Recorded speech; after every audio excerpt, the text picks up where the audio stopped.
Welcome to Heart Like Harriet. This is a podcast celebrating freedom in all forms, and I'm your host, Giselle Phelps. I am a proud descendant of the Underground Railroad, and I carry the spirit of Harriet Tubman with me in all that I do. My great-great-grandfather, Adam Nicholson, escaped from a plantation in Virginia and made his way to Canada on the Underground Railroad before the Emancipation Proclamation.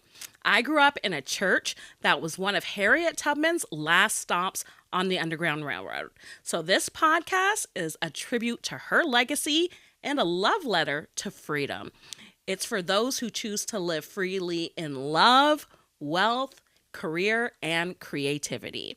And so each week, I'm going to sit down with bold leaders and visionaries, truth tellers, and all of those who are forging their own path and embodying what it means to live with a heart like Harriet.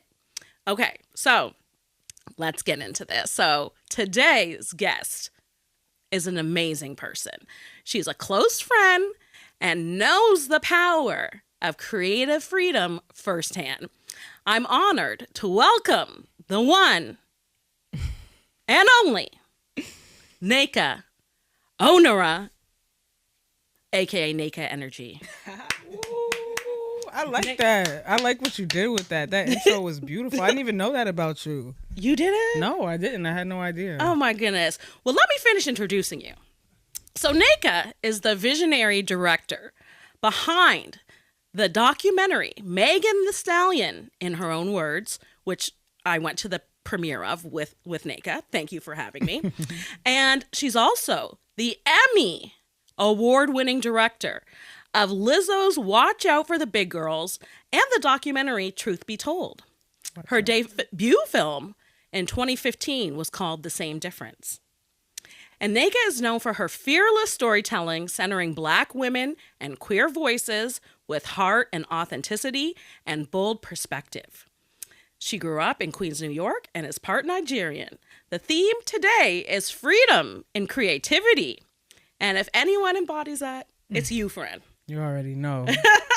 From her documentaries to her activism, she moves with purpose and uses her platform to challenge narratives and break boundaries. Welcome, Nneka, to Heart Like Harriet. Thank you. I'm so happy to be here. I'm so happy to have you. Okay, so I want to start off. What does freedom mean to you? Freedom to me means that I don't have to do anything. There's no one who can dictate my movements, what I do.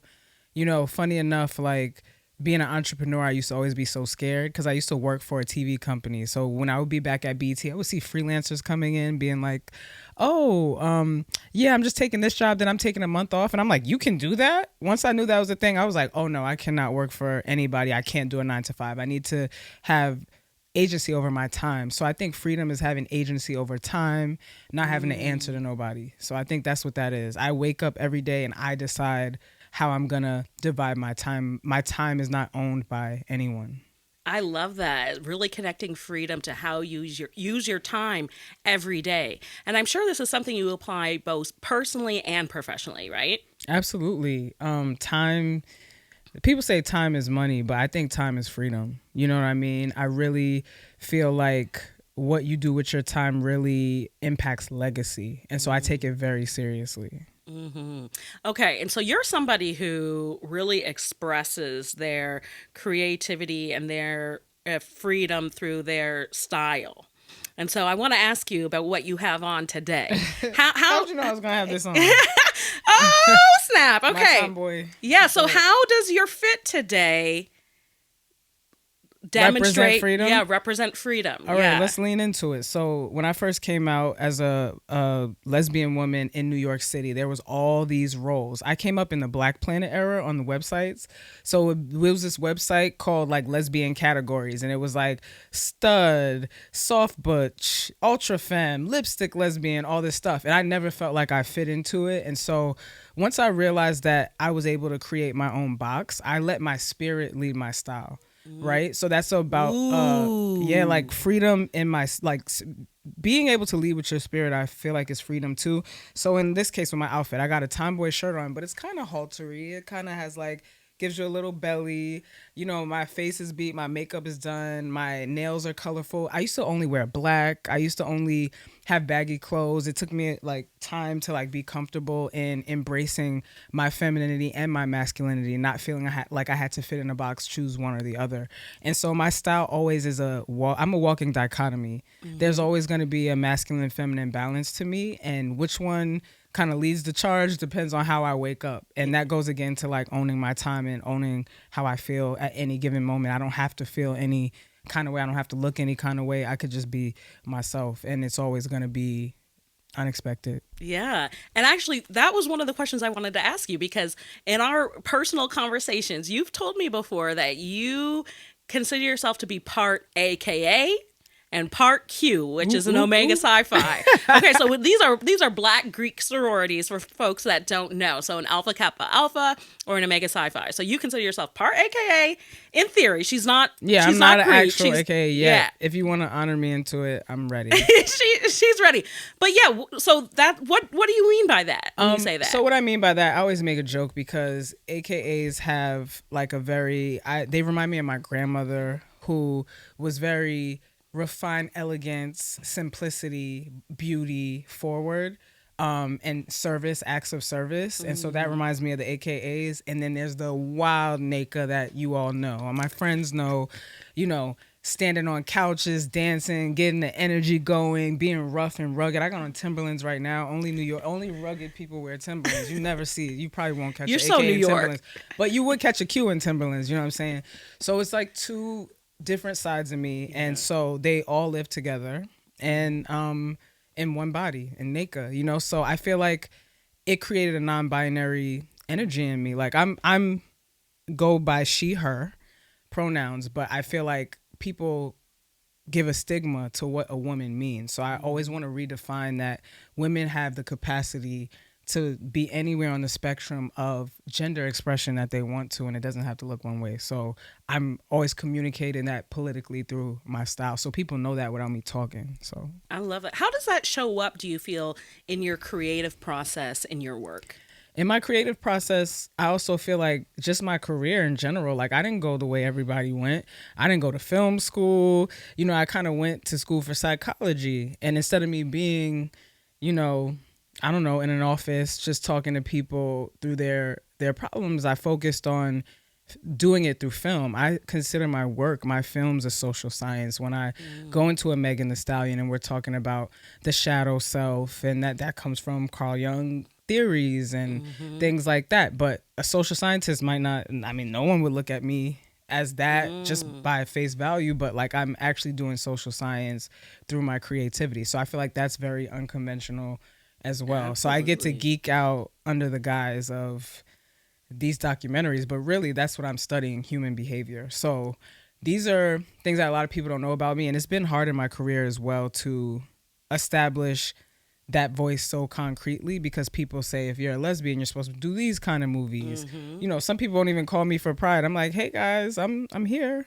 for you. And every project I had, almost every one, has some LGBTQ plus reference to it. And it's us living in our freedom, not us living in our pain, us living in our shame, but what does freedom look like for the LGBTQ plus community? So that's also different too, going in and bringing these shows and these movies into networks and saying, I'm not showing us in a downtrodden way. I'm not showing us just as the things we experience, which those are very real things. I want to show visions of hope, and I think we deserve that freedom too. LGBTQ plus people and women deserve freedom to show up however they choose. And so that's what I'm living and breathing that every day. And so you mentioned, you know, going into networks and, you know, discussing projects and things like that. So I'm curious, after you won the Emmy for the Lizzo documentary, did you feel in any way that like unlocked a new level of freedom for you? I think it unlocked a new level of freedom for people buying those type of projects and leaning into that. For me, I already was free. I already knew. Half the time it's other people trying to convince themselves. Me on a project means Nneka's coming up with an unconventional, out of the box idea. A bunch of people say, that's ambitious. How's that going to work? Because we've never seen that done before. Well, congratulations. You reached the visionary stage. Now that we're at the vision, now let's break convention on how you feel something should go. And let me take you into my world. And you have to trust that.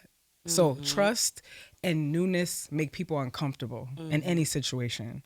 And so me as a director, I'm also always trying to kind of break that up. So I feel like it really more convinced other people like, oh, she really who she said she was. But I never doubted who I was in any capacity. And I think opportunity wise, it has opened doors for me to be able to get more funding and also help others as well, which is always my priority because I do this so that I can help future generations. Like I love teens and children. That was a very fertile time for me. And so I'm doing a lot of work to show them like, look what y'all could do. And y'all don't even have to go this way or that way, or y'all don't have to do what they tell you. Do it your own way. So. And so when you talk about helping people too, I'm curious, since you're showing up so freely and so authentic in who you are, what effect do you feel like that has on the people you're working with? So whether or not that's the subject of the documentary or even the crew, right? Or the wider team around you. I think it does have an impact on all of them. You know, to see a Black woman, a lot of times when I go to work for high level artists, they don't expect a Black woman to walk in the room directing them. And so there's this camaraderie like, oh, this is a Black woman. We together in this. We're going to make this happen. And then for the people who work for me, it's so interesting. They call me for advice a lot, or they're watching me in rooms. They're like younger producers and they're watching people try to like change my ideas, or we don't really know about that. And they see me fight and they'll come pull me to the side like, I love how you stuck to your guns on that and you didn't leave. Everybody's always watching. And so it's interesting to have those things in front of them. I'll pull them to the side and say, you know what? Stick to your vision. There's a way you can take notes and incorporate into your vision, but don't lose sight of what you see for this. And you have to stick to that in a way that feels, you know, like we're still getting the end product. We still know how to take notes. We're not too sensitive to take notes. We're not a part of that process. Right. I come from a world in which we can make all of this work. My Libra moon knows how to like balance the two, but don't lose sight of your vision. And that's the Aries part. So I think that is interesting. And that's the dichotomy in itself. My astrological sign being an Aries, we're very domineering, dominant, and definitive. And Libras can very much see both sides and see into people. So that really has helped my career. And then the Nneka energy part of it is the Leo rising that a lot of people see on the outside. So yeah, I love that you managed to weave in some astrology into this conversation. I bring it into every conversation. I take it very serious. And honestly, that might answer my next question, because I was going to say, how did you get so free? You know, because a lot of what you're saying,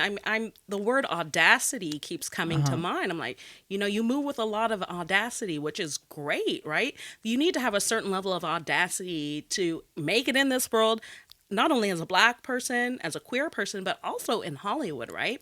So how did you get so free? Or is that your Aries and your Libra and your Leo moon? It's not that. Everything is a product of nature versus nurture. And my nurturing came from strong Black women. My grandmother ran a church. She used to be a first lady. She divorced her husband who cheated on her. My grandmother was born in 1926. It's a huge deal that she did that at that time, that she took her freedom serious. And she taught us not to take no mess. She taught my mother not to take no mess and always be who you are. So when I was younger, to give you an example, like I dealt with haters from a very early age. So I used to dance. It was like my thing I loved. And I did it so hard. So I'd be dancing so hard and the girls around me be like, oh my God, why are you dancing so hard? You need to calm down. And one day I went home to my mom and I was like, Ma, they said I'm dancing really hard. So what? They say you're dancing hard. That's because they're jealous of you. Dance harder. Don't stop. But I can't let them, she said, there's no such thing as can't. My mother repeated that to me 1,000,000 times, to my own demise, because I will not let anything go that I want. It will fold before I fold. I'm going to get what I want. And I think that attitude came from the Black women that raised me. And my family is full of independent women. The family is very independent and separate, focused on their careers. But my grandmother, she was constantly gassing me up. Nneka, come in the living room and dance. She was clapping for me. It's very important for families, parents, to nurture people while they're young, because your brain, you're enhancing your schema. Your brain is growing at a certain age. So during that fertile time, I had my grandmother and my mother pouring into me not to take any mess. And then also being raised in church. My grandmother made me go up and speak, and it would be massive amounts of people at church, and I'll be like, I'm nervous. She said, you have too much time on your hands, and you gotta, if you could do that, then you have too much time. And so these things nurtured me into have the confidence, know how to speak, and know how to assert myself and be proud of myself. So I never had the second thought about what are people thinking, because no one around me cared what people thought. So that's so not normal to me.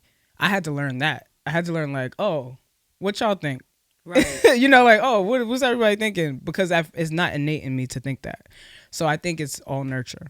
Wow. And I love that, because what it sounds like you're saying to me right now is that the creative freedom that you're experiencing right now, that we all get to see in your projects, really is ancestral. 100%. And let's go to, if we're going to ancestry, we cannot leave out, I'm Igbo. My father is from Anambra State. And, you know, if you know anything about Igbo people and try to bring them to America, what they was doing and saying over my dead body, jumping off the ship, you know, like, I come from a very powerful group of people. There's a Nigerian on top of every list. Medical, anything, medical, film, actresses. We are dominant beings, and we fight for what we believe in to the core with passion and drama.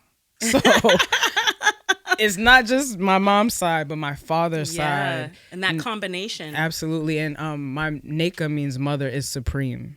And so my name is a tribute to my mother.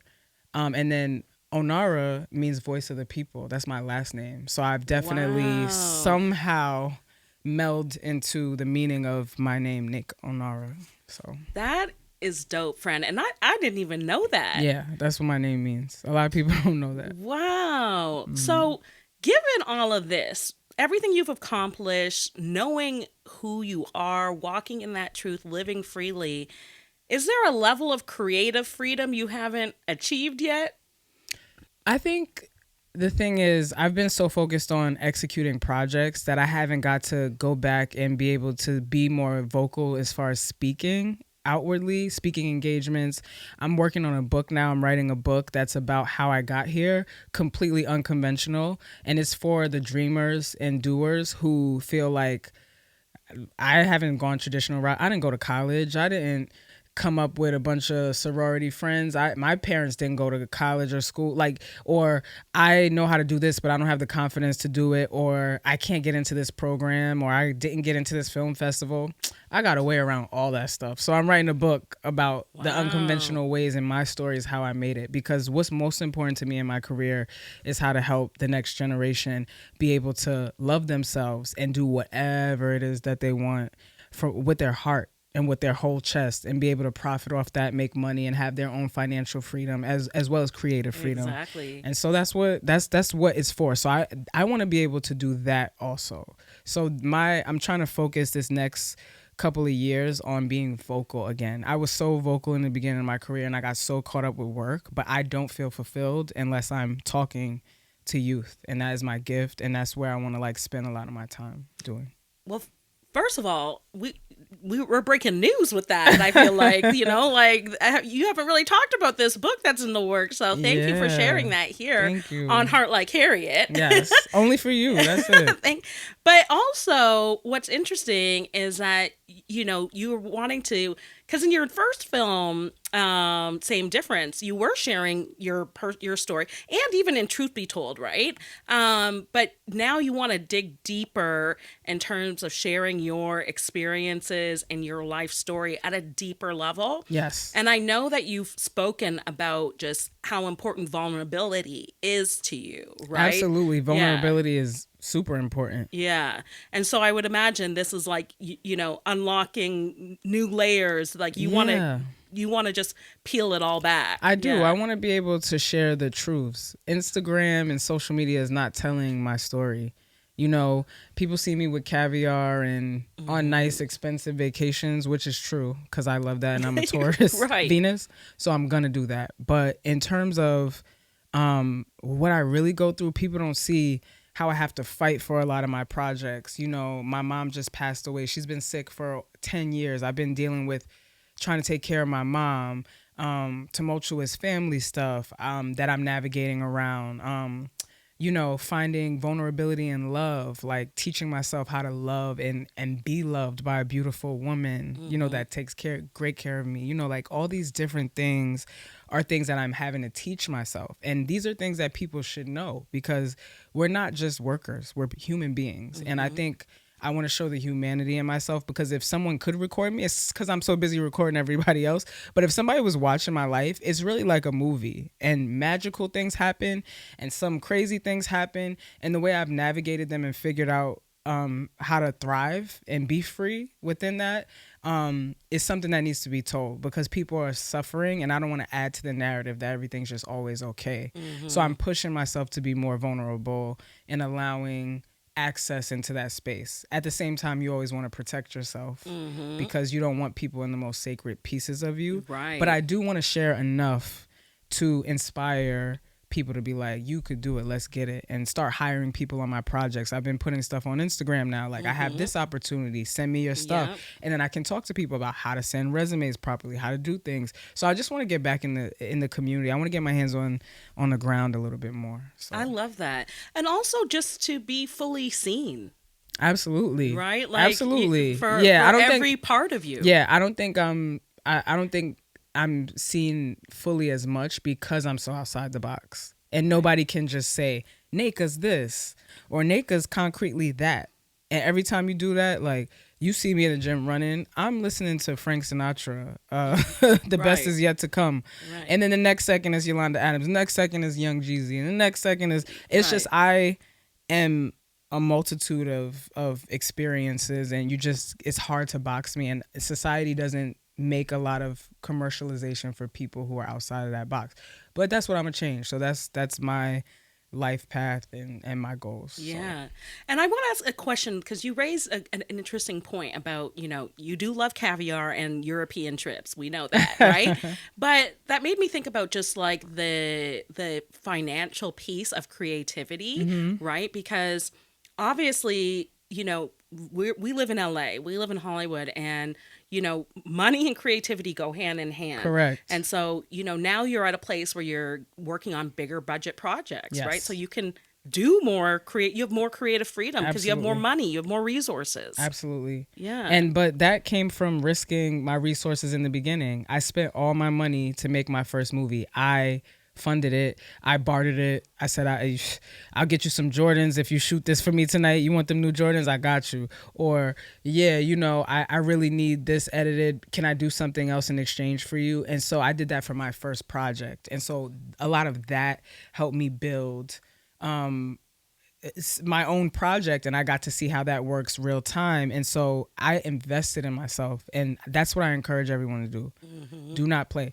Invest in yourself. If you think a project will work, but you won't spend your money on it, then you might need to refine it and make it something that you would spend your money to go see and to make. So I encourage people to spend their own money. So I earned that, you know, everything I have is earned. I didn't have anybody in film. I didn't go to film school. I didn't go to a traditional 4-year college. I didn't do any of that. This is completely, if I can do it, anybody can do it. Me being there with Obama, directing Obama, my grandmother was obsessed with Obama. She used to have all these t-shirts, and just to see him sit across from me and say, okay, what are we doing today on set? Complete, and I did it in a do-rag, like complete different, you know, and you know, it's just a different frequency. Whatever you want, if you can see yourself doing it, you can accomplish it, period, point blank. And that's freedom right there. That's what it is. Sis, you are definitely, you always inspire me to get freer. And I think you're going to inspire a lot of other folks to get freer from Heart Like Harriet podcast, but also just from everything that you do in life. I mean, and just how you move. So thank you. I feel the same about you. Congratulations on your podcast. It's beautiful. I'm proud to see you on camera and putting your voice out there. And thank you for always seeing me. I really appreciate it. Oh, thank you so much, sis. So tell folks where we can all find you. How can folks follow you, stay up to date? Find me on Nneka Energy on Instagram. You'll be able to find everything there with all my work. Hopefully somebody can make me a TikTok. I'm kind of an auntie these days, so I don't know how to do the other social media sites, but my assistant will help with that soon, hopefully.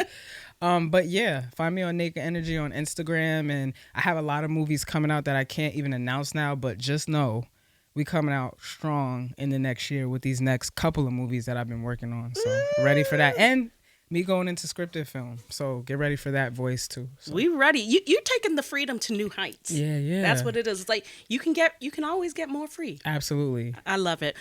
Well, listen, that conversation, Nneka, girl, you always fill me up, but that really filled me up today. So a huge thank you to Nneka for joining us on Heart Like Harriet and sharing her journey and her truth and how she's creating from a place of authenticity. We appreciate it. Thank you. So, Nneka's work reminds us that when we fully show up in our creativity, we make space for others to do the same. So thank you for tuning in to Heart Like Harriet. If this episode inspired you or made you feel something, send it to somebody that you care about. And let's keep building this community. Make sure that you follow the show, leave a review, do all the things, on the internet, leave a comment, share, like, put in your stories, all of that. And so we want to have more conversations with leaders who are living freely in love, work, wealth, and creativity. So keep going, keep trusting yourself, and always move with a heart like Harriet. Thank you.